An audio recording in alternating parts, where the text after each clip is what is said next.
যার কাছে ধৈর্য নাই, সহ্য নাই, মেনে নেওয়া নাই, মানিয়ে নেওয়া নাই, তার কাছে কখনো নিয়ামত আসবে না।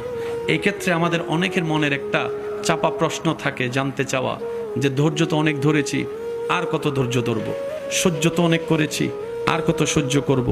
হাজার দিকে উত্তর না গিয়ে একটা উত্তর দেওয়ার চেষ্টা করি, মাথায় এবং মনে বসিয়ে রাখবেন যদি ভালো লাগে।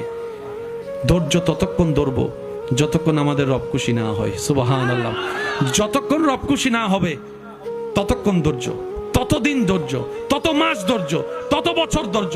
কারণ আল্লাহ তাআলা জানেন কখন নিয়ামত দিলে আমাদের জন্য ভালো হবে, এটা আল্লাহই ভালো জানে।